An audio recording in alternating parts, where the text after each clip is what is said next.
how's it going?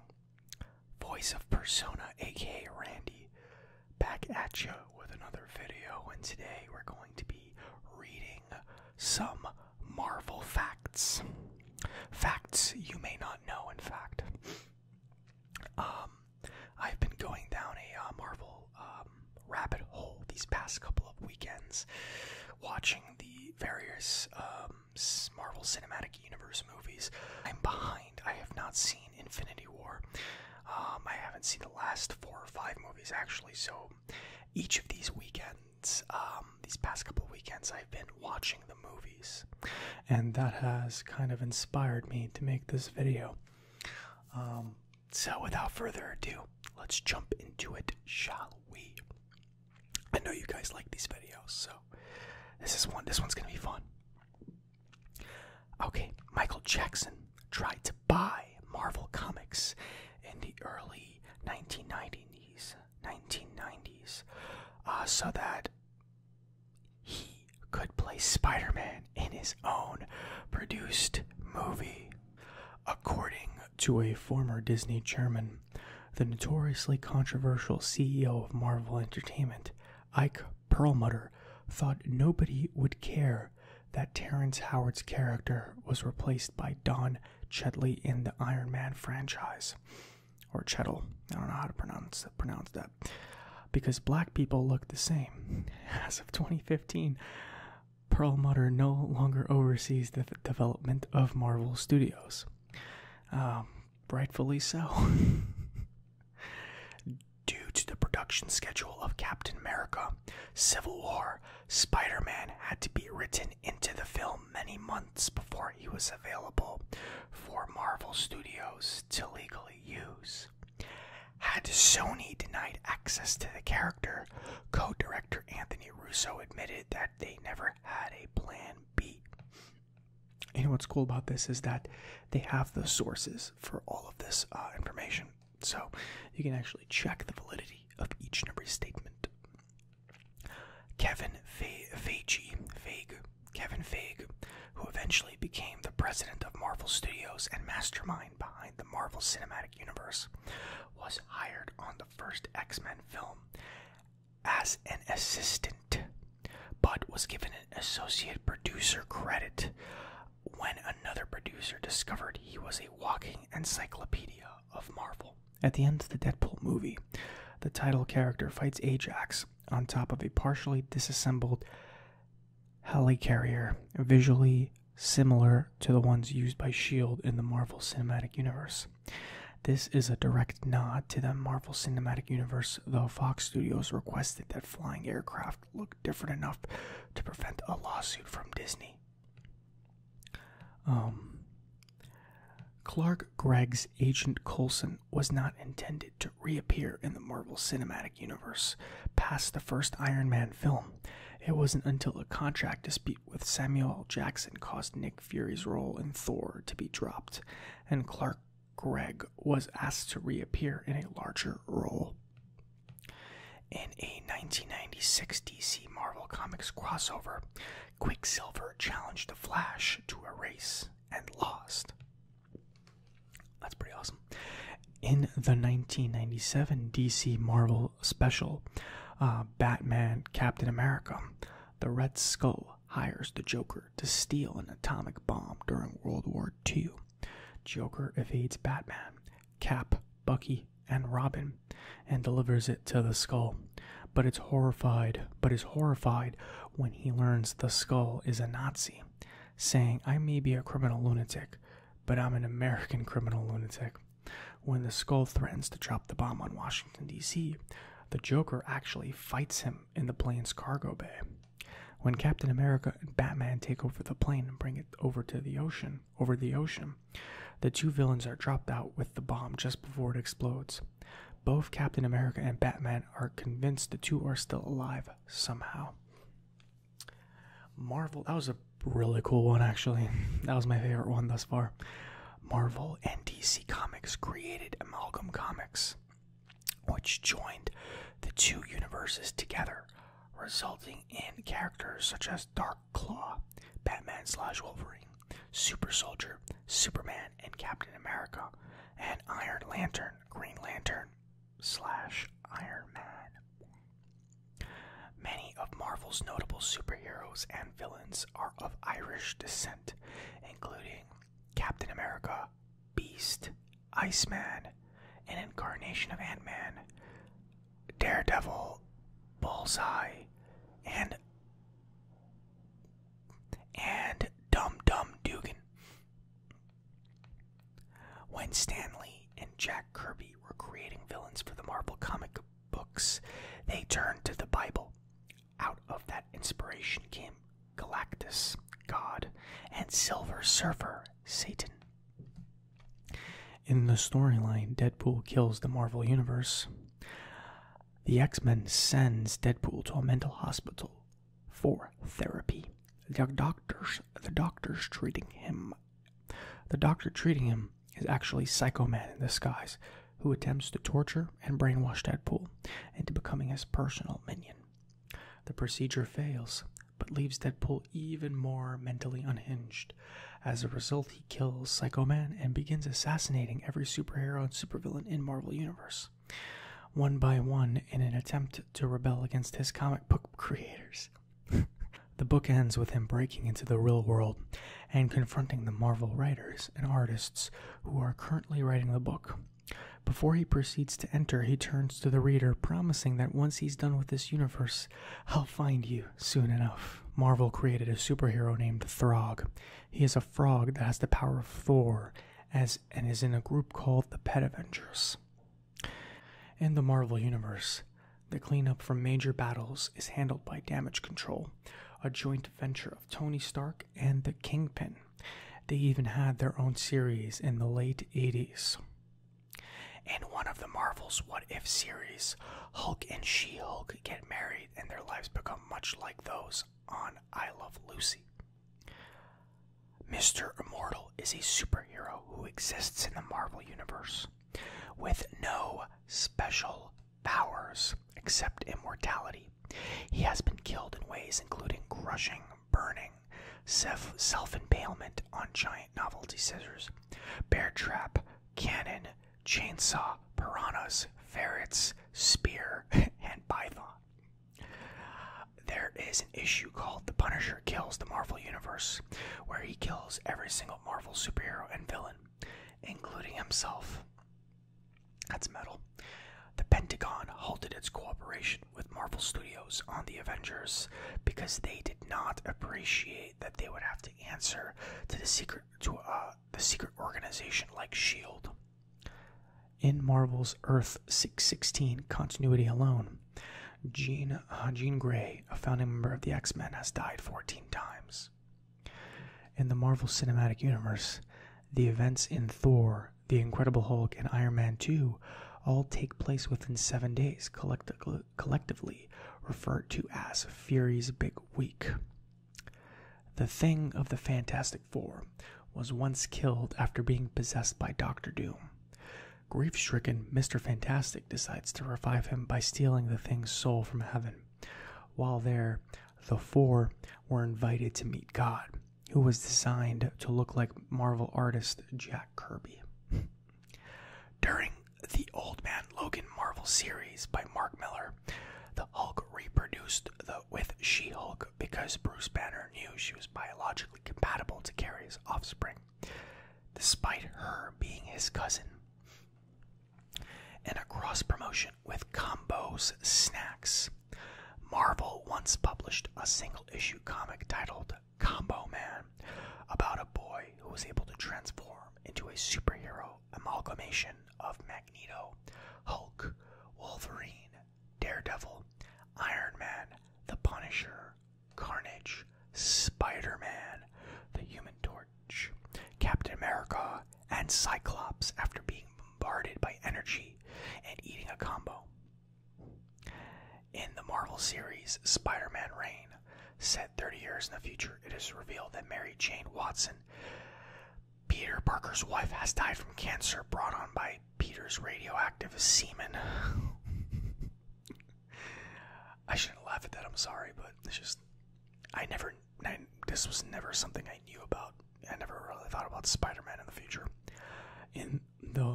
Ultimate Marvel Universe. Black Widow shot and killed Tony Stark's butler, Jarvis, after he walked in on the two of them having sex, revealing her true sinister persona. Stan Lee once posed nude for a book about the behind-the-scenes details of the Marvel offices, with just a book covering his privates. Marvel prevented the photo making it into the book, though, and it wasn't released for 29 years. In a special 4-page supplement of a 1985 Chicago Tribune comics page, Spider-Man revealed he was sexually abused as a child by one of his older friends. A story produced by Marvel Comics in cooperation with the National Committee for the Prevention of Child Abuse. So much of this shit happens that you start to wonder, like, what the hell's canon and what's not? You know, like, there's so many weird things that happen with these characters, with cross promotions, and you being able to, like, think, like, so what's the main storyline here? I'm a little confused, because this was never something I knew about Spider-Man. So, but, you know, the being molested by a friend aspect is something that's not been overdone or even done before. I don't know. It's definitely not common. You know, it's usually like a father or mother or, you know, some kind of relative. After James Gunn announced Marvel's legal team wouldn't let him use the Sneakers species in Guardians of the Galaxy Volume 2, fans began to protest the decision on the internet. This led Marvel to admit that it wasn't that big of a deal, with Gunn stating to keep an eye out for at least one Sneaker in the sequel. In the Marvel Comics universe, the infamous pirate Blackbeard is actually the Thing of the Fantastic Four. After the team is sent back in time, Reed Richards places a pirate hat, eye patch, and beard on the Thing in order to disguise him, inadvertently creating the pirate legend. The Ultimate version of Marvel Comics, Tony Stark. In the Ultimate version of Marvel Comics, Tony Stark believes the Falcon to be the second smartest man on the planet, above Bruce Banner and Reed Richards, and only after himself. Marvel originally planned for Bruce Banner to turn into Grey Hulk when under the Scarlet Witch's spell in Avengers Age of Ultron, as the character reached a higher level of anger than previous films, though this idea was scrapped in post-production. In the original Guardians of the Galaxy cameo plan for Stan Lee involved Groot stumbling across the former Marvel Comics president in one of the collector's display cases, who would then flip off our heroes. Before the rights to Daredevil reverted back to Marvel Studios, Fox intended to make a new trilogy of the Daredevil films set in the 1970s and 80s. The tone of each movie would have been inspired by the popular music of the period, classic rock, punk rock, and new wave, respectively. Interesting concept. I like the Netflix series, though, so I'm not complaining.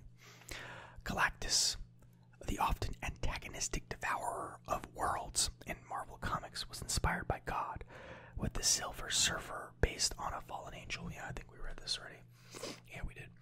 Marvel has licensed their characters, She-Hulk and Rogue of the X-Men, to be used in romance novels aimed at alluring women to read comics.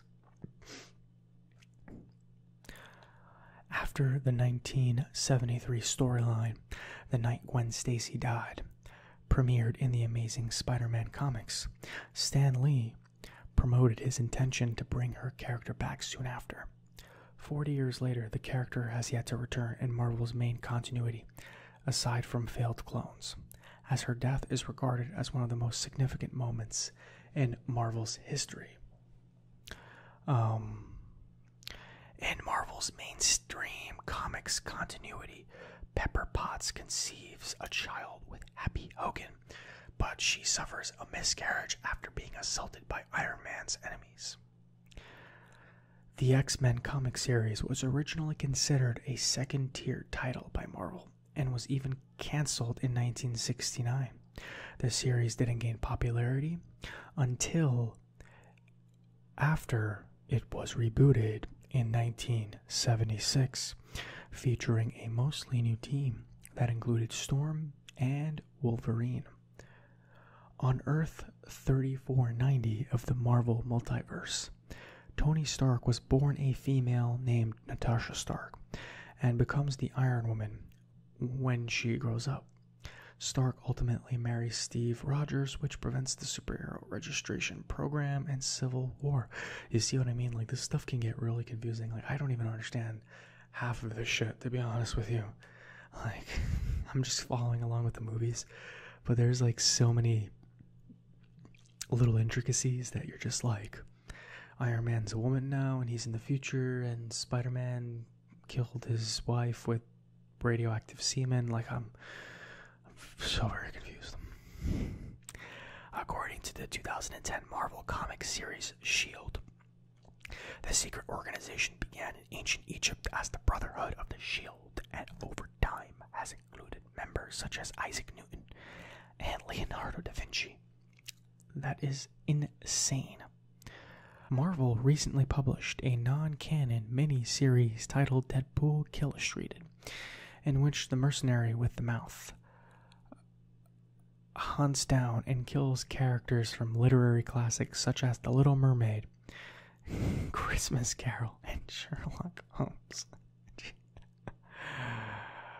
I had to pause there for a second because I wasn't really sure what I was reading, but yeah, Deadpool kills the Little Mermaid. There you go. Due to his status as ruler of Latveria, Dr. Doom has diplomatic immunity in America, despite being one of the most villainous characters in the Marvel Universe. This once resulted in Captain America acting as Doom's bodyguard whilst he visited the United States. A Bell-themed supervillain exists in the Marvel Universe who goes by the name of Dr. Bong. Oh man. The things that they don't think about in the past that are, it's just interesting how certain things now, when you say them, you think of completely different things. I'm sure when this character was conjured up in the mind of Stan Lee or whoever, Dr. Bong was not, maybe he was smoking from bongs, inhaling from bongs, I don't know. Who even knows at this point, but it's just kind of funny. Thor was created by Marvel, by Stan Lee, as an attempt to design someone more powerful than the Hulk. He realized that the only thing stronger than the strongest man would be a god. True. Now my question is, who's stronger, technically speaking, Superman or Thor? Because Superman is, I don't think he counts as a god, right? But he's indestructible. So that's interesting. I don't know. After Robert Downey Jr. expressed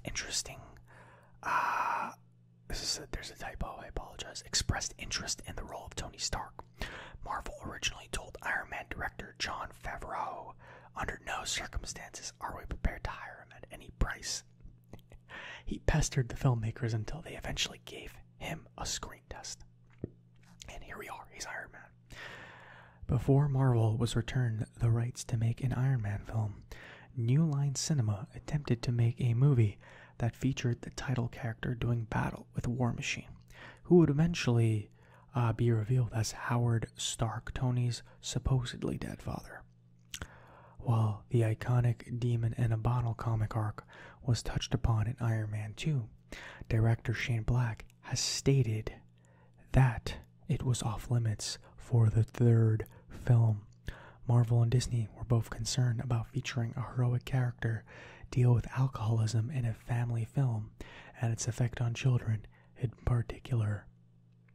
The Punisher, a popular Marvel anti-hero, first appeared in the Spider-Man 129, in number 129, issue 129, as an antagonist hired to assassinate the web slinger. Cool. Wade Wilson's childhood hero was Captain America, a personal link that was strengthened by Wilson joining a super soldier program on his own.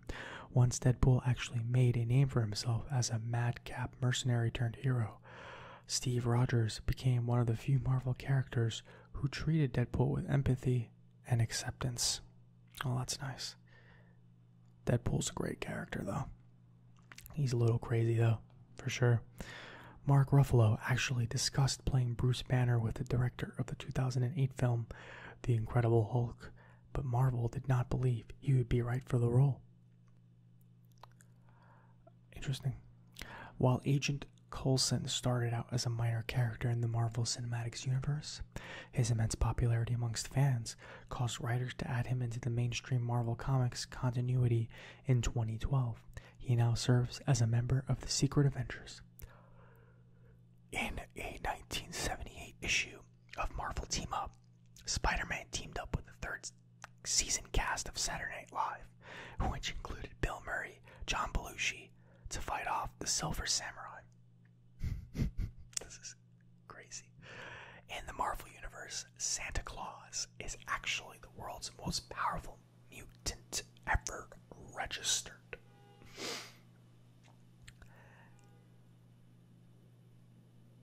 In a controversial story, T'Challa was able to put the Silver Surfer, one of the most powerful beings in the Marvel Universe, into a chokehold. The Surfer actually had a difficult time getting out of it. Marvel has had multiple characters called Captain Marvel because if they don't keep publishing a book with that title, DC will claim the trademark for its character for the same name. Interesting. As a gift, Marvel Studios gave Iron Man actor Robert Downey Jr. the 30-foot tall A scene hanging on the side of Stark Tower in the final shot of the Avengers. Many of the costumes and uniforms worn by the characters in the Marvel Universe are created with unstable molecules, a technology developed by Reed Richards that allows the fabric to withstand the deleterious effects of the wearer's powers and the wear and tear of battle. It's pretty awesome. It's crazy how much stuff actually goes into this from a thought process, right? But, in case you were wondering why their clothing never gets destroyed, now you know. As he was unfamiliar with the source material before he was cast in Marvel's Daredevil, Charlie Cox only found out the character was blind the day before his audition. Well, he does a pretty good job nonetheless. He's British too, which is crazy. You would never know it. When San Francisco buses began running anti-Islamic ads, an unknown individual defaced them with giant pictures of Marvel's Miss Marvel Kamala Khan, shouting positive messages about stopping racism. Black Panther, Marvel's Wakandan superhero, the Black Panther, was originally named the Coal Tiger by Stan Lee. I don't know, I think Black Panther is a little better.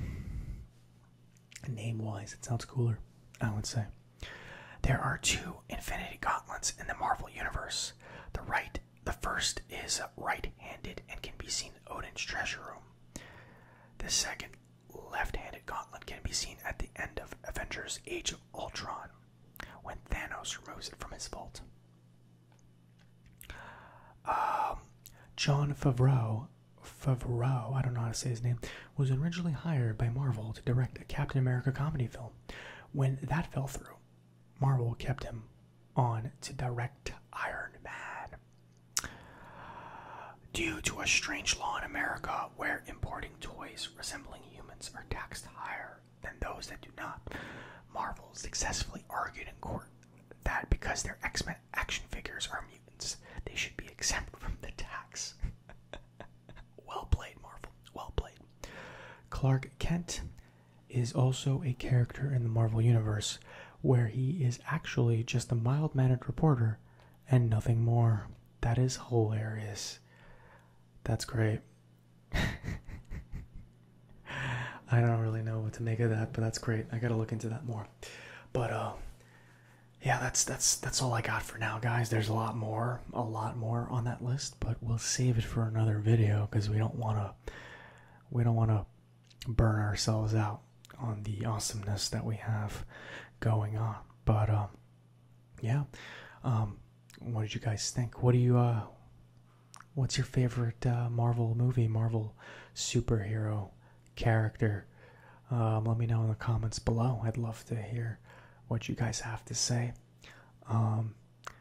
Thank you for watching this video, and as always, my friends, I'll see you in the next one. Take care.